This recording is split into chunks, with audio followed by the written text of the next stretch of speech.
Attesa la fissazione dell'udienza d'incidente probatorio avanzata dalla procura, Liliana Resinovic uccisa dal marito, così il PM Iozzi che accelera sul caso. Al vaglio le testimonianze dei sanitari che lavorano al Parco di San Giovanni dopo le rivelazioni della procura, movimenti sospetti nei giorni prima del ritrovamento del corpo di Liliana. Non c'è pace per i commercianti triestini, ancora un tentato furto con spaccata, questa volta colpita alle prime luci dell'alba una panetteria nel rione di Ponziana. E a poche ore dal ricompattamento della maggioranza che guida la regione, il presidente Fedriga ha spiegato a Ring: momento superato, ne usciamo rafforzati. Tanto rumore per nulla, il presidente della regione è sotto scacco dalla sua stessa maggioranza, sono i commenti dell'opposizione dopo la ricucitura del centrodestra. Mercoledì è atteso il tavolo con la regione e i sindacati in Piazza Unità per parlare della crisi Tirso, ieri l'assemblea con lavoratrici e lavoratori fuori dallo stabilimento. 14ª tappa del Giro d'Italia a Gorizia e Nova Gorizia, l'entusiasmo dei tifosi in attesa del passaggio dei campioni.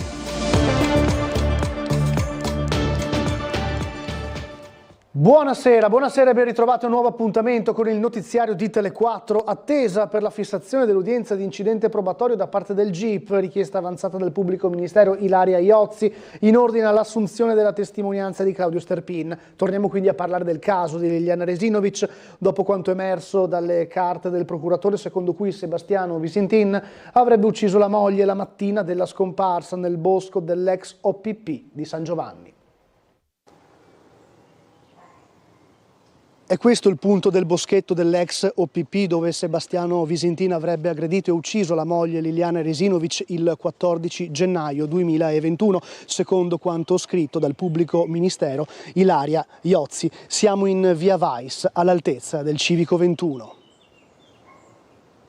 E infine il corpo di Liliana Resinovic il 5 gennaio 2022 è stato trovato qui a ridosso del burrone, oltre questa rete che scende dove c'è questo spazio ormai totalmente coperto dalla vegetazione. Ecco il documento dove c'è scritto, nero su bianco, come Sebastiano Visintin avrebbe ucciso, secondo l'accusa, la moglie Liliana Resinovic. Dopo aver aggredito all'interno del parco dell'ex OPP in prossimità di via Weiss 21 la propria moglie con afferramenti, compressioni, percosse, urti e graffi, tutti indirizzati in diverse sedi del capo, alla mano destra, al torace e agli arti, ne cagionava la morte, avvenuta mediante soffocazione esterna diretta, quale conseguenza di afferramento e compressione del volto della vittima. Così quanto scritto dal PM Ilaria Iozzi nella richiesta di incidente probatorio depositata davanti al giudice per le indagini preliminari Flavia Mangiante il 21 maggio, il giorno dopo che gli avvocati Bevilacqua, legali di Sebastiano Visintin, avevano invece formulato riserva di incidente probatorio per l'analisi di alcune prove. Di fatto le dinamiche con cui sarebbe avvenuta l'aggressione e l'omicidio, descritte da Iozzi, sono coerenti con quanto scritto nella relazione medico-legale dell'antropologa forense Cristina Cattaneo, secondo cui l'ipotesi di suicidio non regge. La richiesta del pubblico ministero di incidente probatorio è stata formulata su sollecitazione dell'avvocato dell'associazione Penelope, Nicodemo Gentile, per l'assunzione della testimonianza di Claudio Sterpin, storico amico di Liliana. In generale, si legge nel documento, in ordine ai fatti di omicidio per i quali si procede, nonché in generale in ordine ai rapporti intrattenuti dallo stesso con la vittima Resinovic Liliana e ai rapporti intercorsi tra lei e il marito Visintin Sebastiano e tra la coppia Resinovic Visintin e la loro cerchia di amici. Una richiesta di assunzione di testimonianza anche in virtù dell'età di Sterpin, 86 anni, e del suo stato di salute. Sterpin dunque può essere un testimone chiave per quanto avvenuto? C'entrano qualcosa i messaggi e le telefonate fra lui e Liliana in quella mattina del 14 dicembre? Perché Liliana è uscita di casa chiudendosi la porta alle spalle senza portare con sé chiavi e cellulare? Secondo quanto sappiamo, la morte della donna sarebbe avvenuta fra le 9 circa e mezzogiorno. La notizia emersa sembra dunque suggerire un'importante accelerazione sul caso, il che pone un'ulteriore domanda. Quali sono gli altri elementi in mano agli investigatori che individuerebbero Sebastiano Visintin come autore del delitto? Intanto si attende la fissazione dell'udienza per l'incidente probatorio da parte del GIP. E in queste ore è arrivato a Tele4 proprio il comunicato dei legali di Sebastiano Visintin. Nessuna dichiarazione per quanto riguarda il capo di imputazione provvisorio, pur sorpresi di non conoscere quali gli ulteriori e così certi elementi che abbiano portato la Procura a formulare un capo di imputazione così specifico e dettagliato. Per quanto riguarda la richiesta di incidente probatorio richiesto dalla Procura, continua la nota, per la testimonianza da Sterpin abbiamo fatto le nostre deduzioni opponendoci, in quanto non teste chiave sul contesto omicidiario e perché le sue documentazioni di salute non sono certificate. Il tema più importante resta la nostra riserva di incidente probatorio che in settimana scioglieremo per quanto riguarda il fondamentale tema scientifico. Sono le parole scritte da Alice e Paolo Bevilacqua che appunto assistono Sebastiano Visintin. Non mi imbarazza incontrare Sebastiano Visintin in occasione dell'incidente probatorio, io non credo sia stato lui l'artefice, non credo sia stato lui ad ucciderla, è stato piuttosto un lavoro premeditato e fatto da più persone, lo ha detto Claudio Sterpin, l'amico di Liliana Resinovic, commentando le notizie di stampa sul caso. Sterpin è convinto che Visintin invece sappia benissimo chi è stato, lo abbiamo detto sia Sergio che io, lui sa tutto, compreso il posto dove è stato tenuto il corpo di Liliana e chi l'ha portato. Continuano appunto le parole di Claudio Sterpin. Fosse stato soltanto 2 giorni lì e una notte, infatti, sarebbe stato sfigurato dai cinghiali che lì pullulano, ha spiegato Sterpin. Che non vengano a raccontarmi che in 20 giorni nulla è accaduto, l'hanno messa lì 2 o 3 ore prima. Questo l'ho dichiarato alla polizia il 15 dicembre 2021, quando mi sono presentato spontaneamente in questura. Se non l'ho detto lì, dice Sterpin, l'ho detto subito dopo il ritrovamento. E dopo le rivelazioni fatte dalla Procura sul presunto coinvolgimento di Sebastiano Visintin nella morte della moglie Liliana Resinovic al boschetto di San Giovanni, assumono interesse le testimonianze di alcuni sanitari che lavorano al Parco di San Giovanni.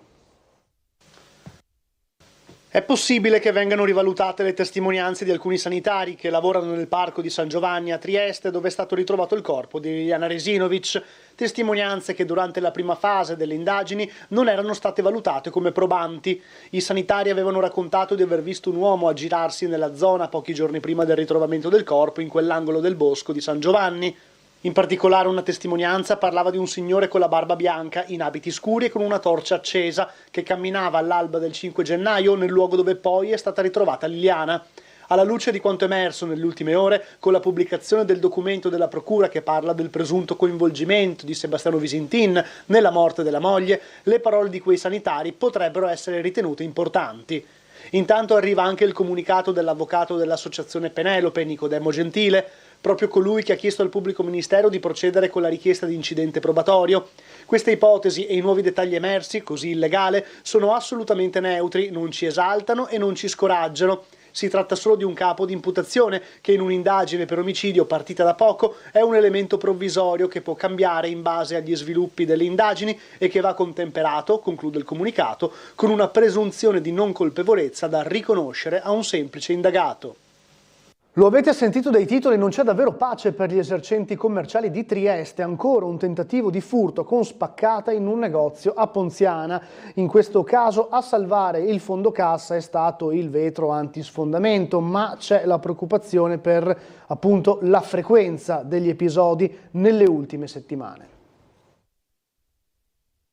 Un'altra spaccata in un negozio di Ponziana a poca distanza dalla sartoria colpita l'altra notte. Qui devono aver agito tra l'1 e le 4 del mattino. Le 4 del mattino sono infatti l'orario in cui il proprietario, il panettiere, comincia il turno di lavoro. In questo caso dalla panetteria di via Zorutti nel rione di Ponziana i ladri non sono riusciti a portare via nulla, ma le modalità sono praticamente identiche a quelle adottate per il furto nella sartoria Luca di via Dalviano. L'autore ha sollevato la serranda del negozio e ha tentato di rompere la vetrina, che però in questo caso è costituita da un doppio vetro antisfondamento. I ladri non sono quindi riusciti a procurarsi un foro per l'ingresso nella panetteria, ma hanno pesantemente danneggiato la lastra, che per il momento momento i gestori hanno riparato provvisoriamente in attesa di un intervento definitivo. Del danno si è accorto lo stesso proprietario questa mattina al suo arrivo in negozio. Immediata la denuncia alla polizia. Non ci sono telecamere nel locale, ma forse qualche immagine potrà essere ricavata dalla videosorveglianza del vicino supermercato.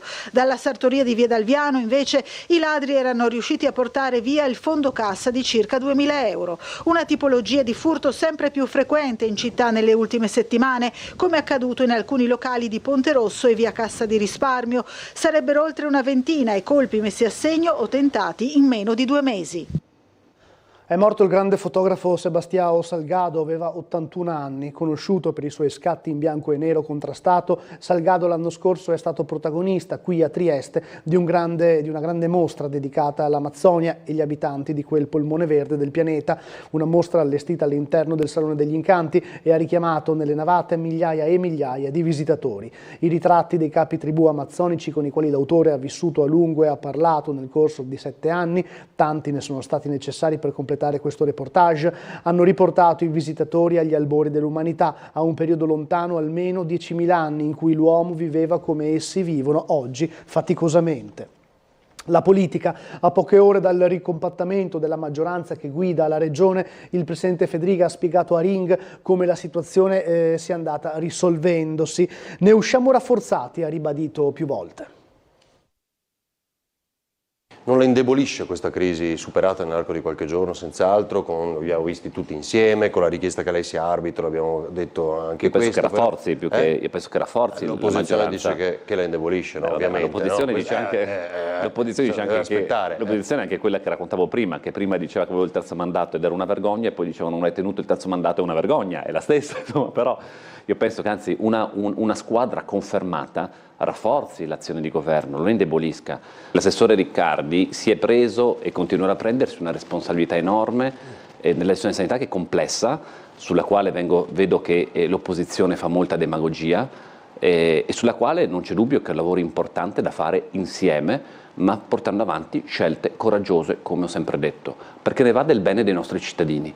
Pensavo che questo documento nascesse oggi da questo incontro, invece gli indirizzi avete messo d'accordo? Gli indirizzi sono nati oggi, ovviamente dopo... Poi scriverete questa mozione sulla quale porrà la questione di fiducia, diciamo, no, di governo. Esatto, porrà la questione di governo perché ovviamente è un impegno che deve prendersi tutta la maggioranza in Consiglio regionale. Sente, in quella mozione che nascerà, il numero 3 c'è da qualche parte o...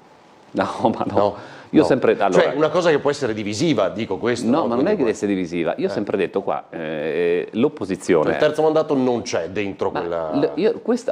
questi temi e anche questa criticità che c'è stata questi giorni non riguardano il terzo mandato. L'ho detto più volte. È una crisi maggioranza o una crisi di questa maggioranza contro il ministro Ciriani o una crisi di Fedriga contro il ministro Ciriani? No. Come la definiamo? Guardi, non c'è nessuno scontro personale con nessuno e non c'è una maggioranza contro un ministro contro una maggioranza. Questo voglio sottolinearlo.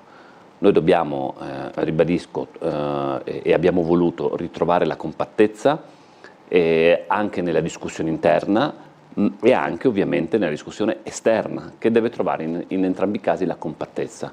Questo è l'obiettivo. Io come sempre sono sempre stato e ribadisco di essere disponibile a colloquiare con tutti, colloquio anche con l'opposizione. Se qualcuno viene in modo costruttivo io sono sempre disponibile a colloquiare, però non sono disponibile ovviamente a inficiare l'attività di governo, che deve essere un'attività di governo, dopo che sia concordata, deve essere un'attività decisa. E sulla crisi rientrata nella maggioranza regionale abbiamo sentito gli esponenti del Movimento 5 Stelle, Stefano Patuanelli di Alleanza Verdi e Sinistra, Serena Pellegrino e anche Giulia Massolino di Patto per l'Autonomia. Sentiamo le loro parole. Potremmo definire così quest'ultima settimana: tanto rumore per nulla. Sapevamo che comunque il centrodestra poi davanti a un tavolo si siede e si ricompatta. Però noi vogliamo capire una cosa: si ricompatta però su quali fondamento? Sul fatto che l'assessorato alla sanità è un assessorato che scotta, è un assessorato che nessuno vuole, è un assessorato che può essere ricoperto soltanto da una persona che non ha avuto i consensi, pena appunto la perdita degli stessi consensi. Ecco, noi vorremmo da parte del Presidente Fedriga che venisse in aula a riferire a tutti noi e non con una mozione di fiducia da parte della maggioranza. Come era prevedibile, la crisi politica del Friuli Venezia Giulia si è chiusa tra luce e vino, non è successo assolutamente niente perché nessuna delle forze politiche in campo aveva intenzione di rinunciare alla gestione del potere che dà il presidere di una regione, quindi esprimere una maggioranza politica in una regione. La cosa più triste però è che rimangono i problemi reali, concreti che sono emersi in questo dibattito, in primis il tema della sanità, una sanità al collasso, una sanità mal gestita. Cosa c'è da aspettarsi adesso? Ma sicuramente i prossimi 2 anni, quindi da presidente da parte di Fedriga, saranno fortemente depotenziati. Avremo un presidente in ostaggio da parte della sua stessa maggioranza a causa del fatto che è stato salvato solamente da accordi siglati a Roma. Dunque appunto depotenziato nelle sue possibilità amministrative, e c'è da vedere cosa avverrà a giugno quando chiederà appunto la fiducia, con la mozione con cui chiederà la fiducia, se ci sarà appunto la verifica della maggioranza. Con queste premesse si può dire che il futuro della regione è assolutamente incerto, ma l'unica cosa certa è che abbiamo assistito a una pagina davvero pessima della politica regionale. Mercoledì prossimo, 28 maggio, la Regione ospiterà un nuovo vertice sulla vertenza della Tirso, dopo che l'acquirente Roncadin si è sfilato dalla partita all'ultimo momento per spese impreviste. Ieri 160 lavoratori e lavoratrici si sono riuniti in assemblea. Per noi era necessario quest'oggi ritrovarci e avere un feedback anche da parte delle lavoratrici e dei lavoratori per capire un po' quali sono gli umori e vogliamo portare questo messaggio anche mercoledì 28 in Regione Confindustria quando avremo l'incontro. Partecipata assemblea dei lavoratori della Tirso di Muggia ieri pomeriggio per fare il punto della situazione dopo che la pordenonese Roncadin si è sfilata dall'acquisizione dello stabilimento per i costi imprevisti troppo alti. Un ritiro inatteso dopo che i vertici del gruppo delle pizze surgelate avevano confermato all'ultimo incontro in regione le intenzioni e il piano di sviluppo basato su ben 3 linee produttive e l'impiego di addirittura 500-600 persone entro 5 anni, con completo riassorbimento naturalmente dei lavoratori dell'azienda tessile, ma Roncadin ha scoperto solo recentemente di dover pagare altri 5 milioni per le carenze dello stabilimento sul piano antisismico e una serie di debiti con l'erario contratti dalla vecchia gestione. La Regione ha dunque convocato un nuovo tavolo per mercoledì prossimo 28 maggio alla presenza anche di Confindustria Alto Adriatico. Incomprensibile apprensione i 160 dipendenti che da fine settembre non avranno più l'ammortizzatore sociale. Noi ci fermiamo per qualche minuto di pubblicità, ma state con noi, torniamo fra poco con altre notizie e servizi.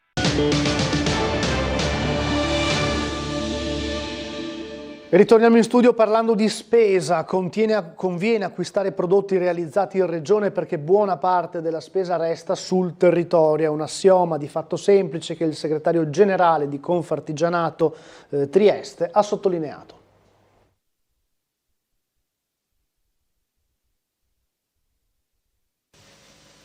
Il direttore generale di Confartigianato Trieste Enrico Eva ha sottolineato nei giorni scorsi un dato che dovrebbe far propendere un po' tutti ad acquistare prodotti realizzati nella nostra regione, ma anche ad affidarsi ad aziende del Friuli Venezia Giulia. L'accordo Stato-Regioni, parto da qua per comprendere perché, del 2018 prevede che i 5,91 decimi, traduco quindi quasi il 60%, di tassazione che è prodotta dalle imprese che hanno sede legale in questa regione, quindi Trieste, non solo Trieste, anche le altre province di questa regione, quindi la tassazione che deriva dalle imprese che emettono fatture, emettono scontrini fiscali nella nostra città e nella nostra regione, il 60% della tassazione non va a Roma, ma rimane a beneficio delle casse di questa regione. 2, secondo Eva, le ricadute sul territorio. La prima riguarda la sanità pubblica, che va a godere di tali indubbi benefici. L'altra, più indiretta, è sempre però di carattere sociale. Dietro un'impresa di questo territorio ci stanno i lavoratori di questo territorio, che sono residenti in questo territorio, quindi in realtà sviluppiamo molto bene, acquistando da un'impresa di questo territorio socialmente facciamo del bene, ma non tutti sanno che una parte importantissima della tassazione rimane a beneficio della nostra regione. Eva poi ha sottolineato una tendenza ancora non significativa, ma comunque piuttosto evidente, che riguarda il comparto occupazionale. Le dimissioni sono numericamente di gran lunga aumentate rispetto alle dimissioni che eravamo abituati a gestire, quindi il lavoratore se ne va, molte volte non avendo neanche un'alternativa occupazionale migliore. Questo è un dato sociale sul quale riflettere, ma non so darvi la risposta. Se ne va perché si trova male, perché vuole prendersi un periodo di pausa, e quindi abbiamo questa moda delle dimissioni che riguardano impiegati, operai, che stanno riguardando un po' tutti trasversalmente, che sono anche il pubblico impiego di nicchia, ma c'è, qualcuno si stufa e quindi me ne vado, poi cercherò un altro impiego. Cresce la spesa per il super bonus, anche se ora il beneficio è calato dal 110 al 65%. In Friuli Venezia Giulia negli ultimi 3 mesi quasi 33 milioni l'impegno per le casse pubbliche. Nonostante il super bonus non sia più del 110%, ma ora solo si fa per dire del 65%, continua ad attrarre i proprietari di immobili che approfittano dell'opportunità per efficientare edifici e singole abitazioni con lavori di ristrutturazione che permettono di ottimizzare e risparmiare sui consumi energetici. In Friuli Venezia Giulia negli ultimi 3 mesi la spesa è salita, è quanto emerge dallo studio della CGIA di Mestre, tuttavia ci sono dei risvolti negativi, anche sociali, che in certi casi fanno parlare di vero e proprio spreco di risorse pubbliche. Dopo che in Friuli Venezia Giulia lo Stato ha speso quasi 3 miliardi per efficientare pochissimi edifici privati, molte persone sono giustamente arrabbiate, anche perché il super bonus ha premiato soprattutto i proprietari con una buona e elevata capacità di reddito, anziché quelli meno abbienti, che solitamente vivono in immobili in cattivo stato di conservazione e per questo avevano più bisogno degli altri di essere aiutati. Il costo per le casse pubbliche aumenta, se nella nostra regione ha toccato 33 milioni di euro in più, a livello nazionale la spesa ha raggiunto 126 miliardi, ma il super bonus ha le ore contate perché, salvo modifiche legislative, dal 2026 non sarà più possibile attivarlo. 14ª tappa del Giro d'Italia a Gorizia e Nova Gorizia, l'entusiasmo dei tifosi in attesa del passaggio dei campioni. Vediamo.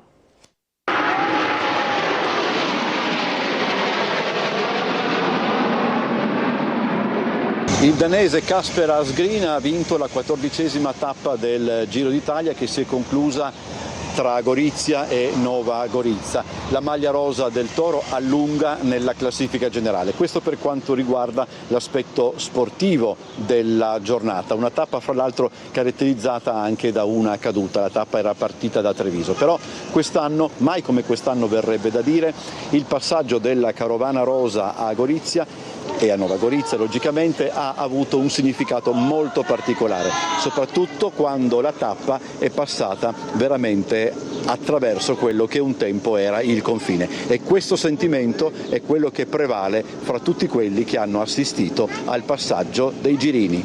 Che cosa significa per lei il Giro d'Italia? Mi piace vedere i corridori, sono innamorato di quando passano, poi ho ricordi Bertoglio, Visentini, anni 80, sono anziano e quindi mi piace tutto il ciclismo veramente. Allora, questo è un punto di osservazione privilegiato. Sì, è un punto tecnico, nel senso sapevamo che il Giro passava di qua, abbiamo organizzato una bella griglia dalla nostra amica Chiara e siamo qua da stamattina. Appuntamenti di questo genere anche vitalizzano la città. Assolutamente, ce ne verrebbero molto di più. Quest'anno veramente ha dato vita alla città, quello è vero, assolutamente, condivido. È la prima volta che lei segue una tappa del Giro? No, già fatte, quelle di in zona sì, le facciamo tutte. Seguiamo poco il Giro, però quando c'è la tappa di casa... Una cosa bellissima, perché di Giro d'Italia ne hanno fatti già passaggi e quindi, ma proprio che arrivino proprio qua è valorizzare la nostra città. E È un discorso anche che riguarda la storia poi della città. Sì, e tra l'altro in questo caso è proprio le due città. Immagino che non sia la prima volta che segue una tappa del Giro. No, perché grazie al cielo io sono di Ronchi, ogni tanto passano proprio per Ronchi e comunque mi piace perché è una novità, insomma, è un bel stare insieme. Molto bello, vero? Il meteo ha tenuto una parte un po' di meno, ma bene così, dai, pubblico e la paura, meglio di questo. Okay. E poi c'è un significato particolare, no? Anche certo, di questa tappa essere in questa zona. Guarda, questo è il confine, se vuoi inquadrare, questo è l'ex confine, questa è la Slovenia e questa è l'Italia, perciò meglio di così. Buon pomeriggio. Grazie. È tutto da questa edizione del notiziario di Tele4, grazie per averci seguito, prossimo appuntamento con le notizie domani nei telegiornali delle 13:20 e delle 19:30 naturalmente, quindi buona serata e buona domenica.